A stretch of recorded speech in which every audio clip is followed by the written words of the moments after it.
Baik, Assalamualaikum warahmatullahi wabarakatuh. Selamat pagi semuanya. Perkenalkan, saya Dalvina selaku moderator pada presentasi kelompok 1 pada hari ini dengan materi asuhan keperawatan anak dengan apendiksitis.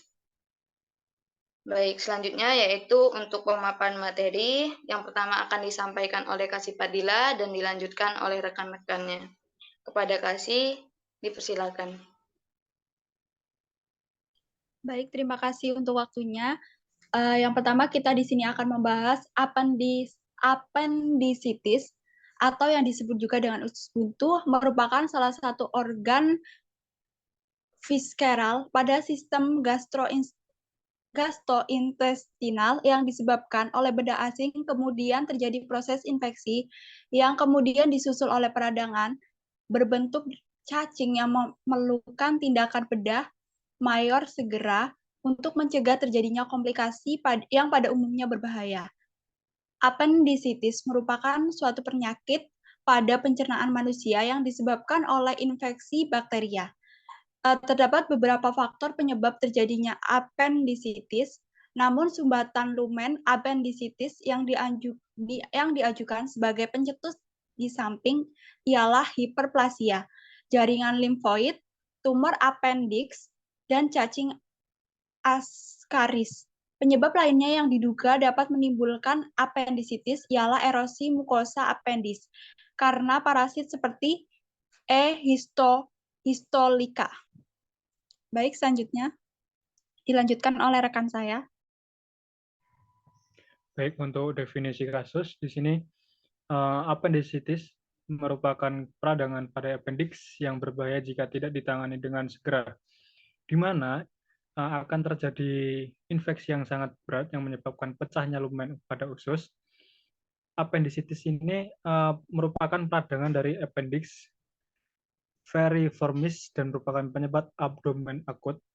Appendix memiliki panjang sekitar 6 sampai dengan cm pada orang dewasa yang berumurkan 20 sampai 30 tahun.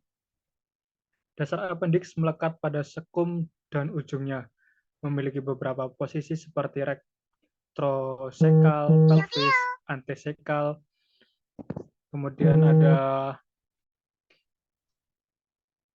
preilineal, retroleal, kemudian ada, mohon maaf sebentar, ada perikolit kanan.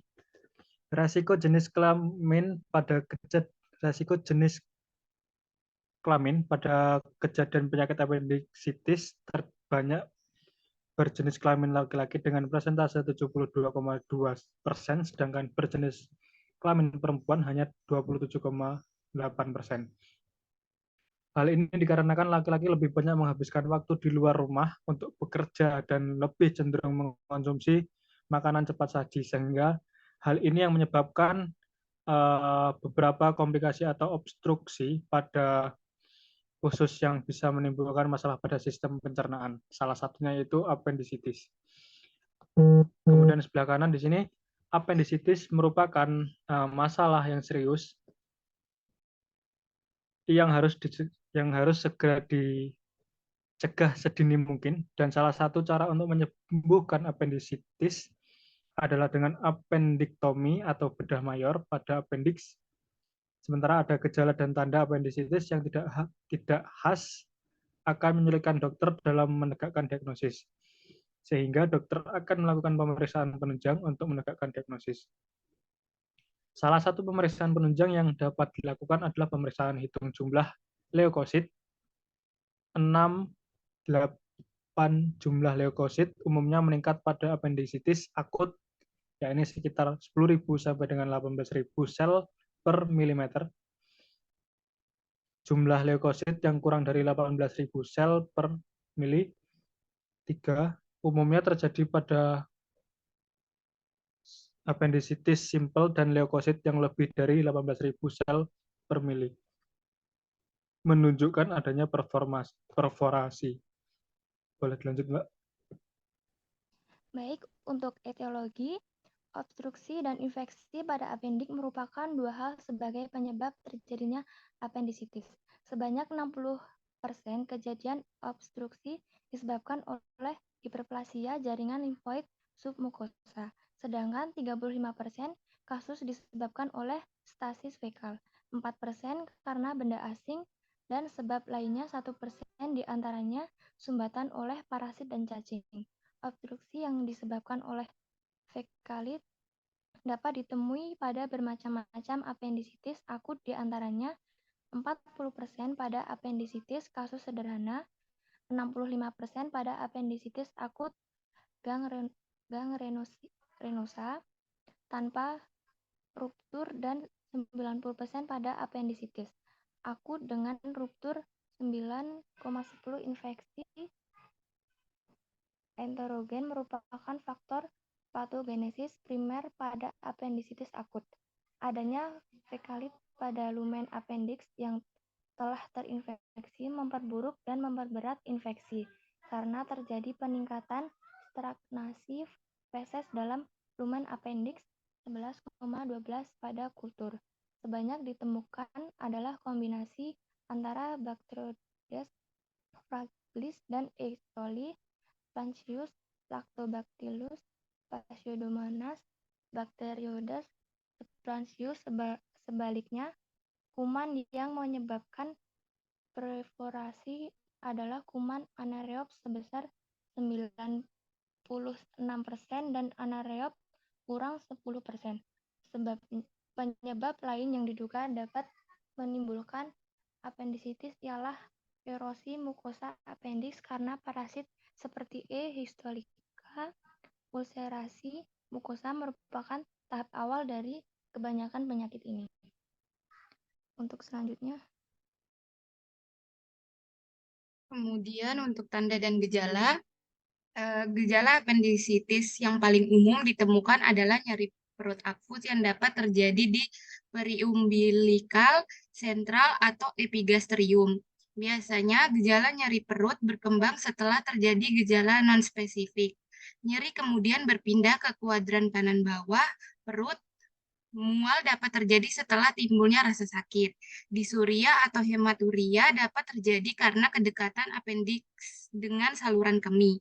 Anoreksia merupakan kondisi yang umum ditemukan meskipun tidak terjadi pada semua pasien. Untuk selanjutnya, baik, untuk selanjutnya yaitu pathway. Yang pertama di sini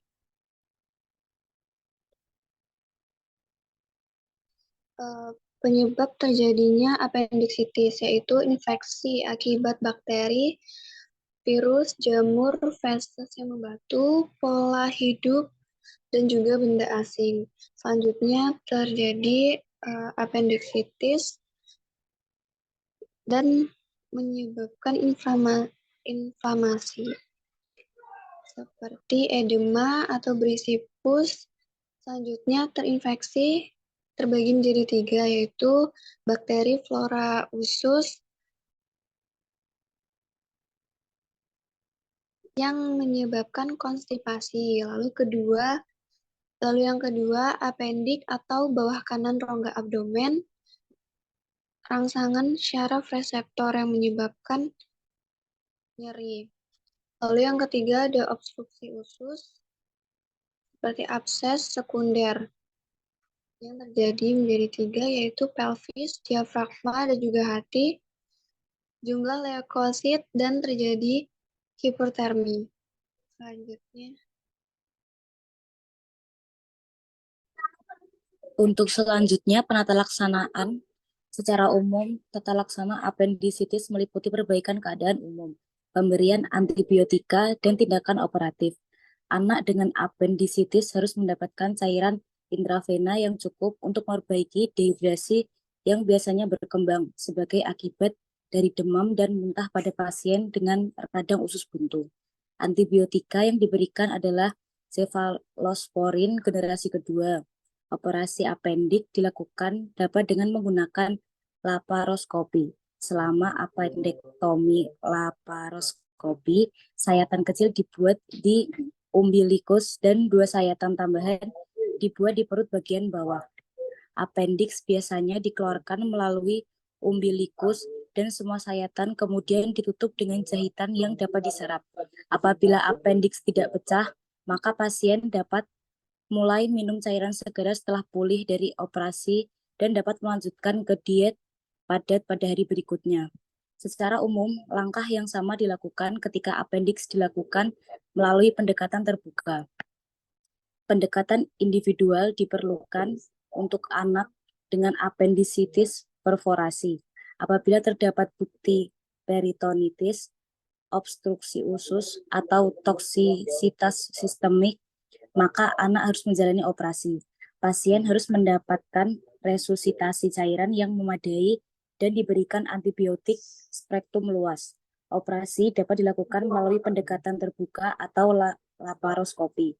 Salah satu keuntungan yang berbeda dari pendekatan laparoskopi adalah bahwa hal itu memberikan visualisasi yang sangat baik dari panggul dan keempat kuadran parut.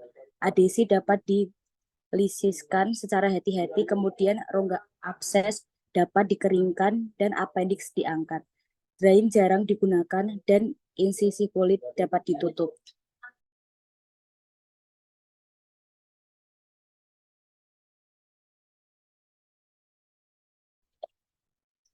Apabila fekalit diidentifikasi di luar appendix dalam pemeriksaan CT scan, maka harus dievakuasi bersama dengan appendix jika memungkinkan. Anak yang gejalanya sudah ada selama lebih dari 4 hari atau 5 hari yang akan datang dengan abses tanpa bukti peritonitis generalisata. Pasien dalam kondisi tersebut dapat menjalani drainase abses perkutan dengan panduan gambar diikuti terapi antibiotik spektrum luas. Inflamasi umumnya akan mereda dalam beberapa hari dan appendix dapat diangkat dengan aman. Kemudian pasien dapat menjalani rawat jalan. Apabila gejala anak tidak membaik atau jika abses tidak dapat dilakukan drainase perkutan, maka diperlukan laparoskopi atau appendektomi terbuka dan drainase abses. Pasien yang datang dengan plekmon di daerah appendix yang berlubang dapat ditangani dengan cara yang sama. Secara umum, anak-anak berusia kurang dari 5 tahun tidak memberikan respon yang baik terhadap pendekatan non-operatif karena tubuh mereka tidak melokalisasi atau mengisolasi proses inflamasi. Hal ini menjadikan pasien ini yang berusia kurang dari 5 tahun lebih memerlukan intervensi bedah dini. Pasien yang memiliki gejala appendicitis tidak lebih dari 4 hari mungkin harus menjalani operasi sedini mungkin. Hal ini dapat disebabkan oleh karena respon inflamasi tidak berlebihan selama periode awal dan tindakan dapat dilakukan dengan aman.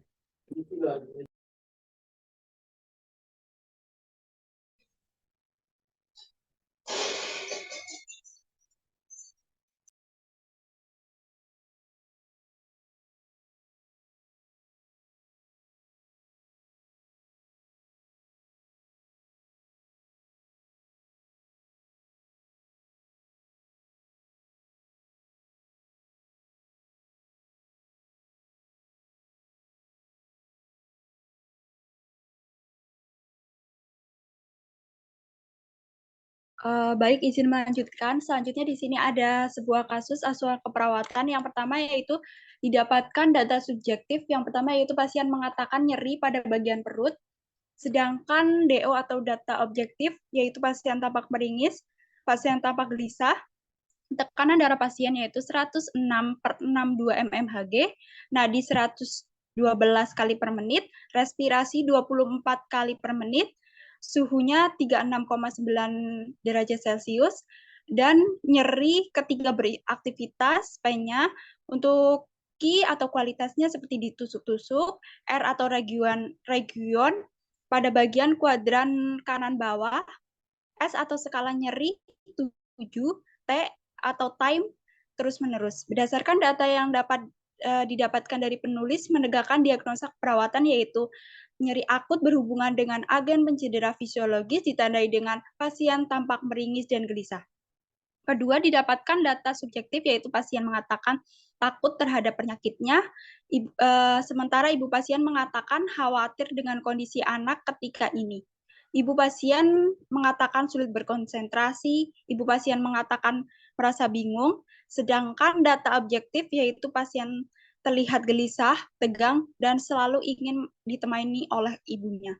Berdasarkan data yang didapat oleh penulis, menegakkan diagnosa keperawatan yaitu yang kedua, ansietas berhubungan dengan kekhawatiran mengalami kegagalan, ditandai dengan pasien tampak tegang dan gelisah. Baik, selanjutnya dilanjutkan oleh Mbak Devita.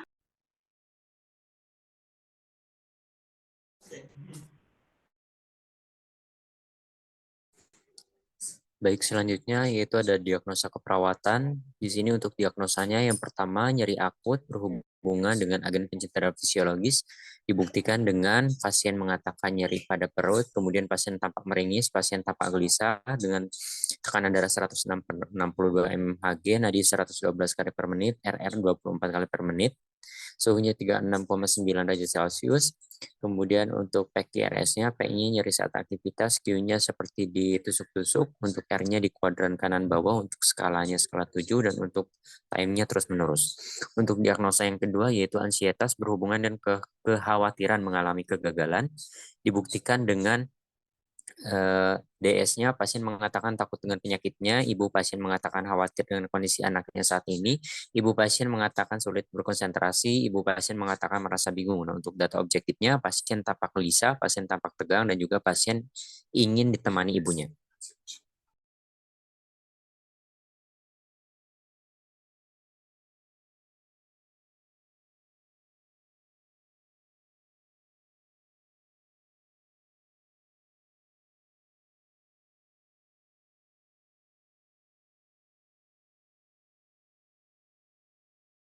Baik, untuk selanjutnya, luaran dan intervensi keperawatan KEP 1. Tanggal dan jamnya 16 bulan 2 2021, diagnosa keperawatannya DX1, tujuan dan kriteria hasilnya tingkat nyeri. Setelah dilakukan tindakan keperawatan selama 3 kali 24 jam, diharapkan nyeri yang dirasakan pasien dapat menurun dengan kriteria keluhan nyeri menurun, manajemen menurun, gelisah menurun. Untuk intervensinya di sini ada manajemen nyeri. Yang pertama observasi, identifikasi lokasi, karakteristik, durasi, frekuensi, kualitas, intensitas nyeri. Yang kedua identifikasi skala nyeri. Yang ketiga identifikasi respon nyeri nonverbal. Yang keempat identifikasi faktor yang memperberat dan memperingan nyeri. Identifikasi pengetahuan dan keyakinan tentang nyeri, identifikasi pengaruh budaya terhadap respon nyeri, identifikasi pengaruh nyeri pada kualitas hidup, monitor keberhasilan terapi komplementer yang sudah diberikan, monitor efek samping penggunaan analgetik. Untuk terapeutiknya ini berikan teknik non-farmakologi untuk mengurangi nyeri, misalnya TENS, hipnosis, akupresur, terapi musik, biofeedback, terapi pijat, aromaterapi, teknik imajinasi terbimbing, kompres hangat atau dingin, terapi bermain. Terus selanjutnya kontrol lingkungan yang memperberat rasa nyeri, misalnya suhu ruangan, pencahayaan, kebisingan, fasilitas istirahat dan tidur, pertimbangan jenis dan sumber nyeri dalam pemilihan strategi meredakan nyeri. Untuk edukasinya ini ada jelaskan penyebab periode dan pemicu nyeri. Jelaskan strategi meredakan nyeri, anjurkan menggunakan analgesik secara tepat. Untuk kolaborasinya bisa kolaborasi pemberian analgetik jika perlu.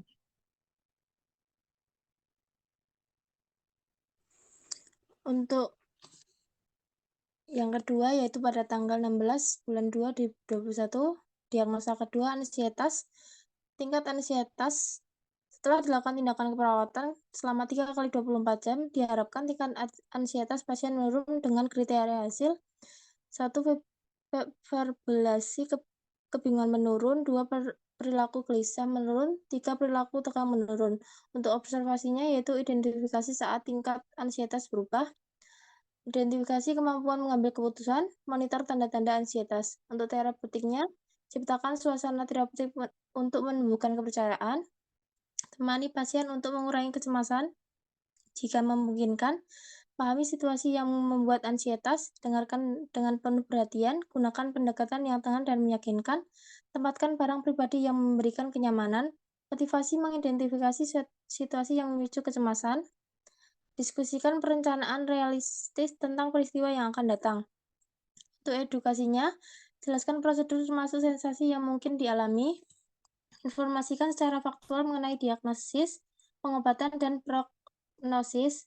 Anjurkan keluarga untuk tetap bersama pasien jika perlu. Anjurkan melakukan kegiatan tidak kompetitif sesuai kebutuhan. Anjurkan mengungkapkan perasaan dan persepsi. Latih kegiatan pengalihan untuk mengurangi ketegangan. Latih penggunaan mekanisme bertahan diri yang tepat. Latih teknik relaksasi. Untuk kolaborasinya yaitu kolaborasi pemberian obat ansietas jika perlu.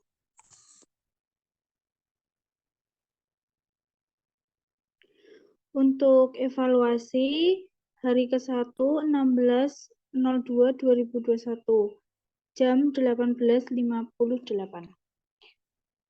Diagnosa 1 nyeri akut berhubungan dengan agen pencedera fisiologi atau inflamasi apendisitis. Evaluasi P, pasien mengatakan nyeri saat bergerak. Q, pasien mengatakan nyeri seperti tertusuk-tusuk. R, pasien mengatakan nyeri di bagian perut menjalar ke belakang. S, skala nyeri 6 dilihat dari raut muka pasien. T, nyeri dirasa terus-menerus. Klien mengatakan nyeri sedikit berkurang. O, pasien tampak meringis. KU, sedang kesadaran komposmentis.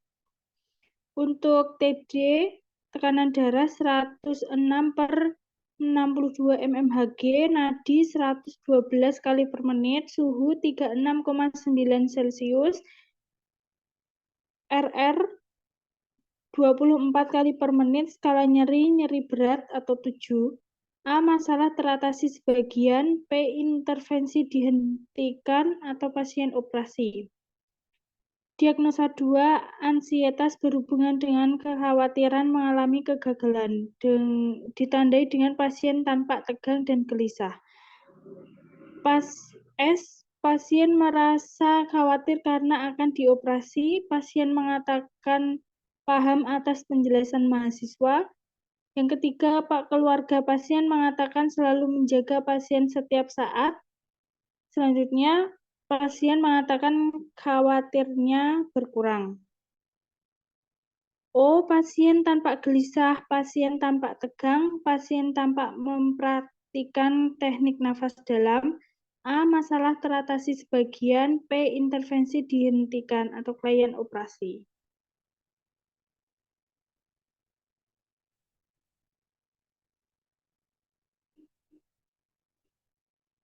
Baik, dari kesimpulan yang sudah materi dijelaskan, apendisitis merupakan proses inflamasi atau peradangan pada organ apendik vermiformis atau yang dikenal juga sebagai usus buntu. Apendisitis akut menjadi suatu kasus medikal emergensi dan merupakan salah satu kasus akut abdomen yang paling sering ditemui. Selanjutnya yaitu saran. Next.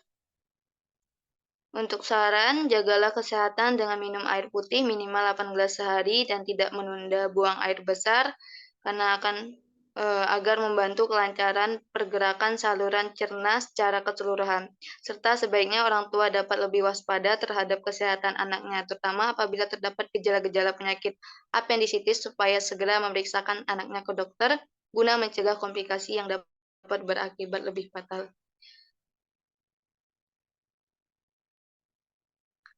Baik, terima kasih kepada teman-teman semuanya atas pemaparan materinya. Jika ada kekurangan dalam penyampaian materi, mohon dimaafkan. Saya akhiri. Wassalamualaikum warahmatullahi wabarakatuh.